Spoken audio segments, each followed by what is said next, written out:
네, 여러분 안녕하세요. 매일 아침 생방송으로 진행하는 굿모닝 경매. 오늘도 활기차게 출발해 보도록 하겠습니다. 네, 오늘은 활기찬 비모닝입니다. 여러분들 아침부터 비가 와서 깜짝 놀랐습니다. 예, 정말 눈이 와야 되는 이 한겨울에 비라니요. 정말 제가 1월 달에 우산을 쓰고 걸어본 기억이 없는 것 같은데요. 모르겠어요. 오늘 아마 이런저런 뉴스들이 나올 것 같은데 참 기상이변이 있는 요즘입니다. 참. 예, 그래도 뭐 다행이기는 합니다. 이게 유럽이라든지 이런 데가 날씨가 따뜻해지면서 어저께 또 CPI 발표한 거 아세요, 여러분? 예, CPI 물가지수를 발표를 했는데 저번에도 7.1까지 내려와서 굉장히 좋았잖아요. 이번에 6.5까지 내려왔습니다. 굉장히 좋아졌죠. 그런데요, 에너지 부분에서 이번 겨울을 굉장히 힘들게 고공행진을 하면서 에너지 물가가 자체가 높게 진행될 줄 알았는데 에너지 물가가 절반가량 떨어졌어요. 예. 연준에서도 이런 것들을 FOMC 회의도 그렇고 파월도 그렇고 이걸 봐줬을 때 그런 상황을 지켜봤을 때 예, 굉장히 긍정적으로 금리 인하 부분 올리더라도 베이비 스텝 정도 0.25 정도밖에 안 올리지 않을까 뭐 이런 생각이 드는데요. 어쨌든 투자자들 입장에서는 굉장히 기대가 되는 시점입니다. 이런 분위기로 간다면 연말쯤에는 점점 금리 인하를 진행하는 것이 이루어질 수밖에 없지 않나. 예, 전문가들도 이렇게 얘기를 하게 될 것 같은데 어저께 따끈따끈한 소식이라서 아마 뉴스들이 오늘 많이 나올 것 같습니다. 예, 그거 보시면서 여러분 참고해 보시면 좋을 것 같고 어쨌든 우리 입장에서는 투자하기 좋은 날이다. 좋은 날이 오고 있다. 이렇게 보시면 좋을 것 같아요. 여러분 한번 생각해 보십시오. 지금 만약에 금리가 3%라고 생각해 봐요. 여러분들이 대출을 3%의 대출을 받을 수 있어. 여러분들 집 살 거야, 안 살 거예요? 살 거잖아요. 예. 자, 지금 그렇다는 건 아니고 그런 시기가 올 것 같거든요. 여러분들. 요즘에 금리, 어저께 제가 또 따끈따끈한 소식 말씀드렸죠. 특별 보금자리론 관련해서 4%대의 대출을 받을 수 있는 길이 열렸기 때문에 다른 분들이 받아가기 전에 우리가 집중해서 우리 굿모닝 경매 식구들이 모두 받자. 뭐 이런 얘기를 했는데요. 예, 이제 그런 부분들이 우리한테 굉장히 희소식일 수밖에 없는 게 요즘에 금리가 너무 높다 보니까 아무래도 우리가 그런 걸 신경 쓸 수밖에 없죠. 자, 그런데요.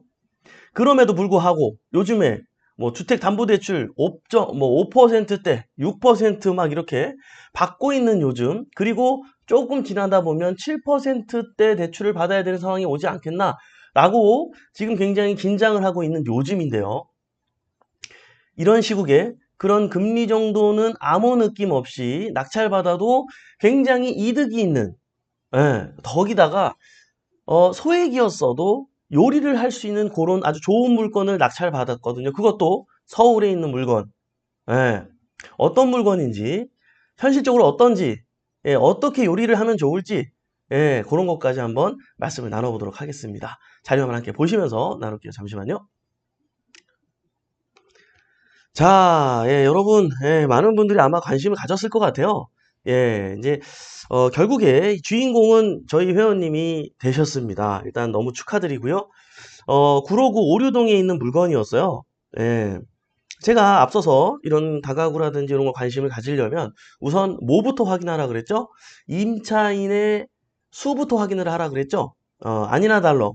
내려가 보니까, 임차인이 1번부터 15번까지 가득 차 있는 모습을 볼 수가 있습니다. 그런데 서울에 이 정도를 가득 채우려면 이 정도 가격이 가능할까? 요렇게 의심을 해볼 수도 있는데, 가능한 물건입니다. 실제로 지금 서울의 이 지역에 이 땅을 내가 매입해가지고 이렇게 건물 지으려면 이 돈으로 할 수 있어요? 자, 9억 4천을 받았는데요. 12억에 감정돼 있어요. 12억이라도 여러분 지을 수 있을 것 같아요? 절대로 못 지어요. 건축비가 얼마인데요? 여러분, 이런 다가구, 다중주택, 고시원 이런 걸 살려면 지금 짓는다는 거는 차라리 땅 사가지고 지을 바에 여러분들이 이렇게 경매, 공매로 두 개의 물건을 낙찰받는 게 훨씬 나은 거예요. 너무 현명하게 잘했죠? 여러분들도 갈림길에서 항상 현명한 선택이 무엇인지를 이해할 수 있어야 됩니다. 그리고요, 무려 15개의 방이 존재하는데요. 토지 면적은 54평밖에 안 돼요. 그런데도 그렇게 많은 개수의 방을 만들 수 있었던 건 뭐였기 때문에 가능했죠? 이 건물은 다중주택 건물이었기 때문에 가능한 거예요. 그죠? 자, 제가 지금 이걸 얘기하는 것도 굉장히 중요해요. 기왕이면 여러분들이 낙찰 받더라도 다가구나 그 상가주택 이런 것보다는 수익률이 월등히 좋은 다중주택을 받는 게 훨씬 효과적이다. 그죠? 사람들은 뭐 넓은 땅을 갖고 있는 거 이런 게 중요한 게 아니라 뭐 좋은 건물 갖고 있는 거 물론 그것도 뭐 중요하지만 그게 그렇게 중요한 걸 차지하지 않고 뭐가 중요해요? 실제로 그래서 내가 얼마에 사는데 얼마에 벌 수 있는데 이걸 굉장히 중요하게 생각하기 때문에 우리가 살 때에도 잘 이용하고 우리가 수익을 맛볼 때에도 그리고 나중에 팔 때에도 굉장히 효율적인 투자라는 게 바로 이 다중주택인 거예요. 재밌는 게 뭔지 아세요? 이 동네를 좀 보여드릴게요. 자, 이 동네는 다중주택을 짓기에 여건이 좋은 동네입니다. 왜요? 이 근처에 나름대로 도보로 걸으면 지하철을 이용할 수 있는 곳들이 있어요. 예. 자, 여러분들 네, 여기 오류동역이 걸어서 충분히 갈 수 있는 거리에 위치해 있습니다. 그러면 물론 주차도 잘 하면서 다가구 같은 주택, 상가주택 같은 것들 그런 것도 효율적이긴 하지만 투자자, 우리 건물주 입장에서는 역도 가깝고 충분히 걸어 다닐 수 있는 곳이기 때문에 주차가 좀 불편하더라도 예, 차라리 월세를 조금 덜 내고 원룸이 필요한 사람들 그런 수요도 꽤 많거든요. 1인 가구가 1년이 멀다 하고 매년 증가하고 있습니다. 뭐 이게 뭐 100명, 1000명 이 정도 증가하는 수준이 아니고요. 굉장히 많이 증가하고 있습니다. 예. 정말 지금 MZ 세대들을 보더라도 정말 나와서 살고 있는 그냥 고등학교만 졸업하면 나와서 사는 친구들이 정말 많은 것 같아요. 제 주변에도. 예. 자, 그런 상황을 보더라도 장기적으로도 이곳은 괜찮을까 안 괜찮을까? 괜찮을 거거든요. 괜찮을 거거든요. 조사 하나 안 하거든 사실. 더 재밌는 사실은 뭔지 아세요? 자, 보여드릴게요. 이게 그래서 여러분들이 친구를 잘 만나야 돼. 친구를. 이거 봐봐. 이게 우리 건물이거든요. 우리는 이 좁은 땅에 다중주택을 져서 이렇게 역대 수익률을 기록하면서 굉장히 효율적인 투자를 하고 있는데 이 옆건물들 어때? 이 다가구 아니야, 다가구. 예? 이렇게 다중주택, 요것도 다가구가 아니고 다중주택으로 지었으면 얼마나 또 많은 수익률이 나왔겠어요. 안 그래요, 여러분? 예? 자, 이것도 다중주택이야. 그러니까, 자, 여기 비슷하게 진 것 같아. 제가 보니까 이게 먼저 짓고 이게 나중에 따라진 것 같아요. 여기, 자, 옆에 건물도 보고 여기저기 비교해 봤을 거 아니에요. 이건 다가구잖아, 이런 건. 아이고. 죄송합니다. 이건 다중주택이 아니고 다가구죠? 예. 다가구는 뭐가 많이 있어야 돼? 주차장이 확보가 돼야 돼요. 예. 가구수 대비 이제 주차할 수 있는 확보량 그런 게 중요하기 때문에 다중인가? 아니네. 다가구 맞네. 자, 그리고 요런 다가구들은 어때요? 주차장이 확보되는 수만큼 한 세대를 더 지을 수 있는 거예요. 그러면 원룸도 한 세대고 쓰리룸도 한 세대잖아요. 그럼 이분 입장에서는 원룸 하나 질 바에는 너무 아까운 거죠. 그러니까 어떻게 쓰리룸으로 진다고. 자, 그러면 원룸은 월세가 얼마예요? 예를 들어서 50만 원이라고 칠게요. 그러면 3룸이면 원래 150을 받아야 되는데 실제 현실적으로는 어때요? 한 80만 원밖에 못 받는단 말이에요. 그러면 건물주 입장에서는 원룸이 많은 게 좋은 거예요? 3룸이 많은 게 좋은 거예요? 원룸이 많은 게 좋은 거예요. 자, 그러면 이분은 왜 다가구를 짓고 이분은 왜 이거보다 절반밖에 안 되는 땅을 가지고 다중주택을 지었을까요? 제가 봤을 땐 뭐 계산해 봐야 알지만 얼추 월세 수익은 비슷할걸요? 예? 자, 그럼 이분은 왜 다가구를 짓고 이분은 왜 다중을 짓고 여러분들이 주변의 동네를 보면 다중주택보다는 이런 다가구들이 많은 이유가 뭘까요? 모르기 때문에. 이걸 짓는 분들이 보통 막 여러 개 짓는 게 아니라 보통 본인이 땅을 갖고 있다가 옆에서 이제 이렇게 건물 새 거로 지니까 부럽기도 하고 물어보니까 생각보다 돈이 안 든다 그러고 전세 맞춰서 나중에 줘도 된다 그러고 막 그러니까 그럼 나도 이렇게 짓고서 나도 깨끗한 집에 마지막 층에 살고 밑에 월세 받으면은 뭐 한 200 남겠네. 나 이렇게 해야지. 보통은 이렇게 해가지고 짓는 경우들이 많기 때문에 다가구를 짓는 경우가 많다. 그리고 우리 주변에도 자꾸 이런 다가구가 보이는 거다. 그래서 그러나 수익적인 면에서 나중에 우리가 시차익적인 면까지 바라봤을 때는 다중주택이 역시 최고다라는 거예요. 예. 이거 봐봐요. 땅만 해도 지금 아까 우리 그런 다중주택 2동은 짓었잖아. 안 그래요? 우리 거 볼래요? 다시? 여기 마우스가 좀 오늘따라 이상하네. 잠시만요. 우리 거 다시 이렇게 볼까요? 이거 봐. 우리 땅 요거밖에 안 해요. 예, 요만큼이야, 요만큼. 그냥 짜리몽땅하죠? 요만큼이야. 예, 1층에 주차장도 없잖아요. 다중주택은 주차장 이렇게 확보 안 해도 되거든요. 예, 촘촘하게 잘 집어넣었죠? 여기에 무려 16가구나 들어있다는 사실. 대박이죠? 대박이죠? 대박인 거야. 이게 언뜻 보면 여러분들이 모를 수 있는데, 자, 이러한 디테일한 부분들이 굉장히 중요하다는 거예요. 그죠? 자, 우리 회원님이 9억 4,854만 2,600원의 낙찰을 받았는데요. 모르겠어요. 예, 다른 분들 조사 내용으로는 월세가 800만 원 정도 나온다고 하는데 우리 회원님 조사 내용으로 봤을 때는 한 700만 원 정도 월세 요렇게 예상을 하고 있더라고요. 그리고 공실이 뭐 굉장히 많이 일어날 것 같은 상황은 아니고 굉장히 활발한 상황 가운데 있다라고 또 조사가 돼 있고요.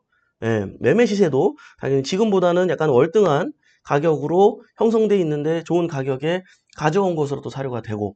자, 그러면 여러분 보세요. 자, 이게 아우 나 이 정도 돈은 없는데 예, 아니에요. 제가 방금 얘기했죠. 고금리를 무시하고 이가 없으면 잇몸으로라도 낙찰받아서 해결할 수 있는 방법이 있습니다. 뭐가 있을까요?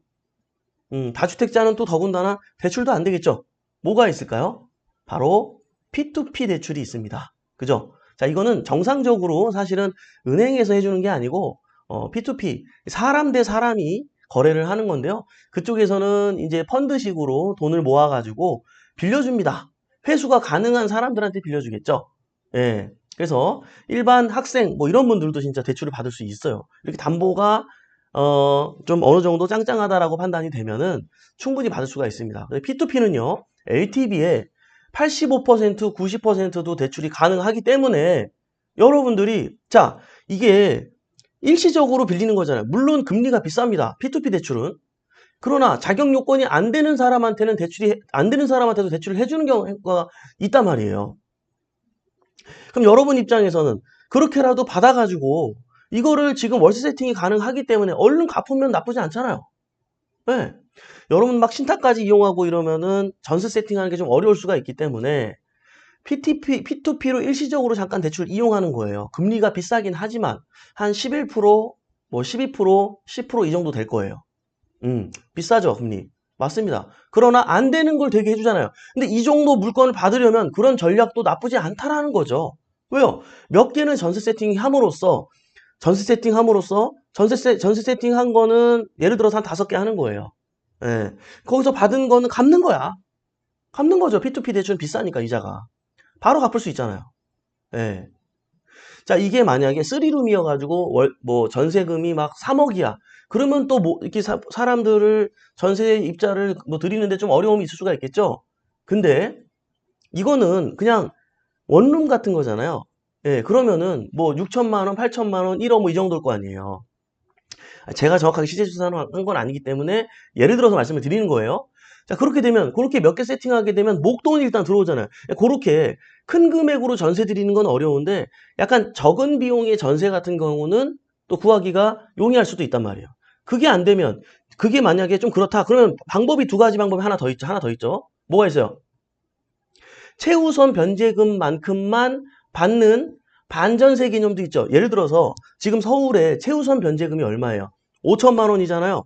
그죠? 자, 그러면 5천만 원, 대학력이 없더라도 5천만 원은 먼저 받잖아요. 임차인이.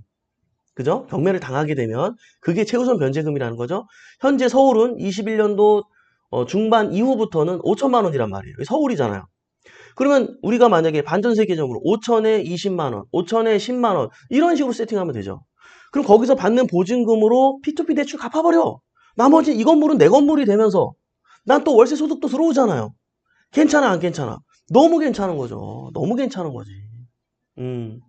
이게 꼭 내가 몇 억이 있어야지 낙찰받을 수 있는 그런 상황이 아니라니까요. 이런 것들도 여러분들이 아는 사람이 주변에 있어서 누가 나에게 얘기를 해줬다면 여러분들도 용기 내서 받을 수 있었겠죠. 몰랐기 때문에 못하는 거예요. 그래서 여러분들이 굿모닝 경매를 봐야 된다는 거예요. 그렇죠? 네. 일단 우리 회원님이 낙찰 받았는데요. 어저께 또 현장까지 갔습니다. 여기 또. 예, 뭐 이렇게 임차인도 또 협의도 해야 되고, 특히 이제 초보자분들 같은 경우는 요런 걸 좀 힘들어 합니다.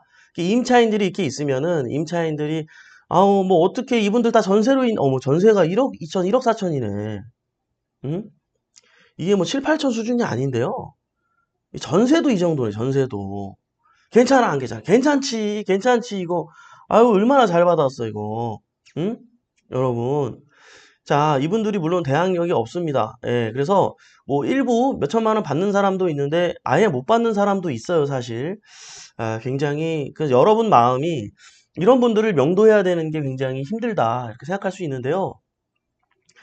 어, 차라리 여러분들이 그렇게 측은한 마음이 있다면 여러분들이 저렴하게 낙찰 받아서 이분들에게 일반적으로는 이사비를 많이 안 주는데 여러분들이 그런 마음이 있다면 진짜 이사비를 좀 더 주면 되는 거잖아요. 그죠? 그리고요, 대부분 이분들은 이미 경매가 개시된 게 언제죠? 21년도 10월 25일이에요. 언제야?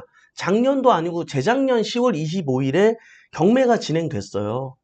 그럼 벌써 1년 반 동안 이분들은 이런 상황에 대해서 여러 가지 다 알아보고 뭐 했을까요? 안 했을까요?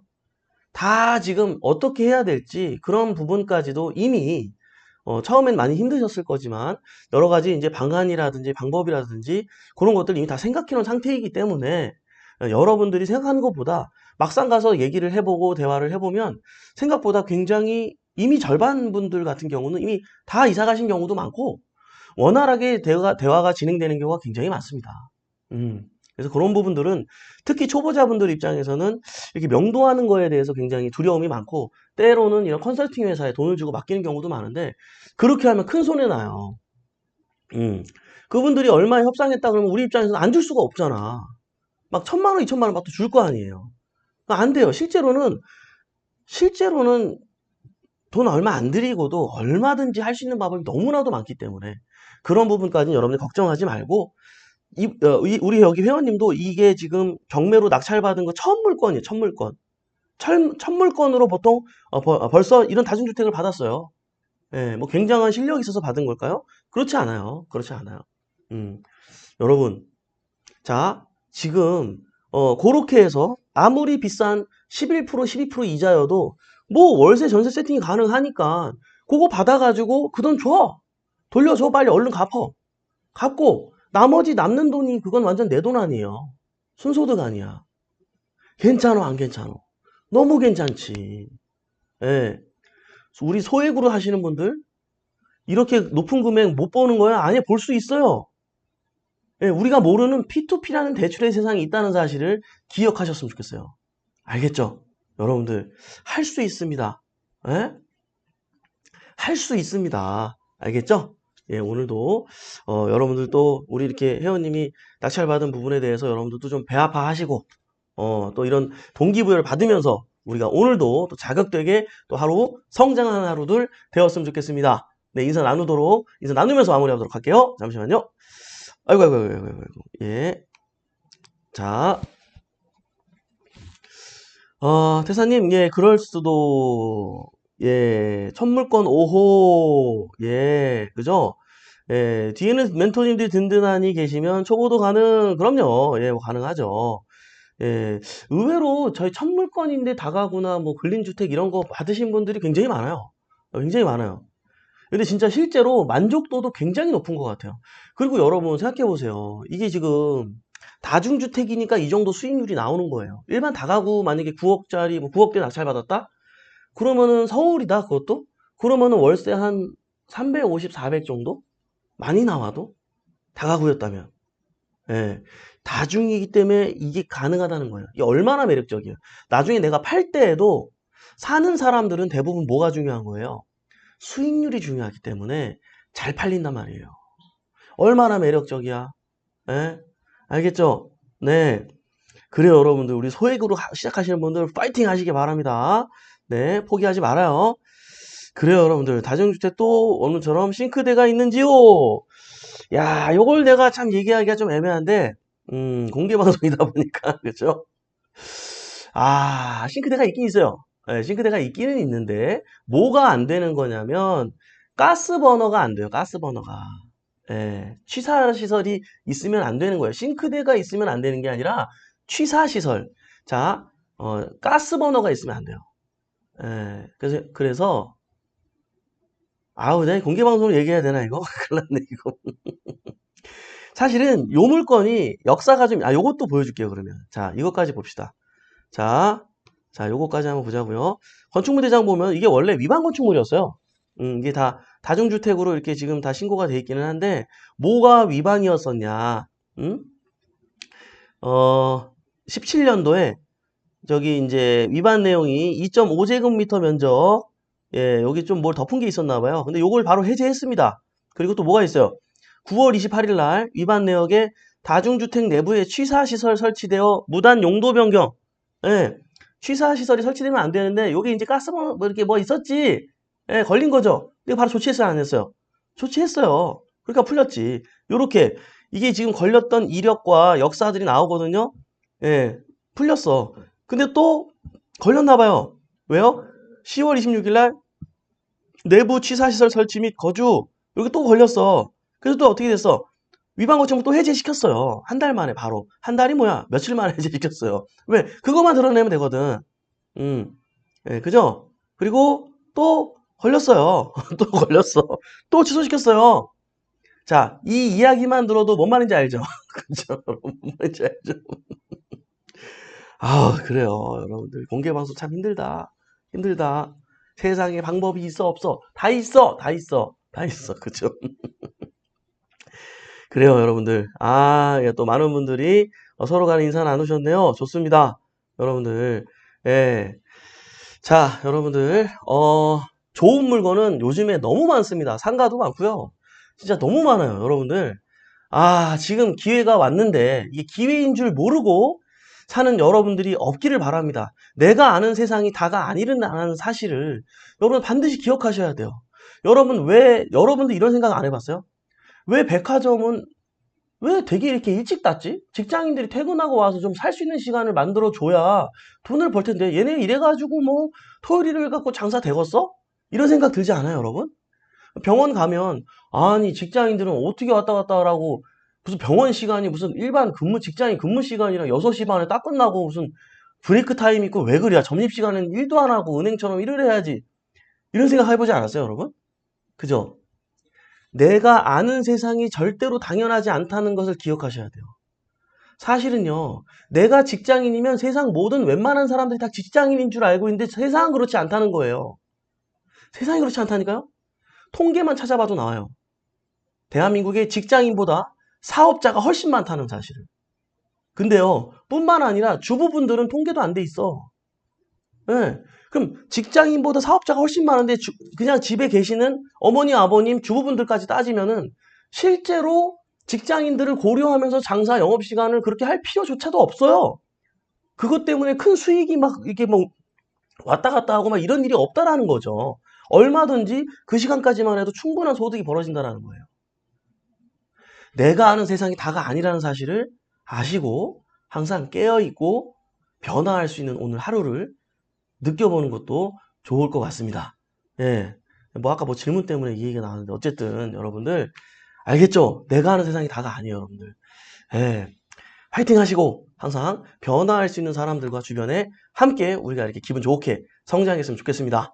네, 오늘도 이렇게 유한한 인생에서 소중한 시간 함께 해주신 여러분 대단히 감사합니다. 매일 아침 행복한 부자가 되고 싶다면 굿모닝 경매 함께 하시죠. 저는 또 내일 아침에 활기찬 모습으로 찾아뵙도록 하겠습니다. 지금까지 배포옥션의 이성재 멘토였습니다. 우리 같이 잘 됩시다. 화이팅!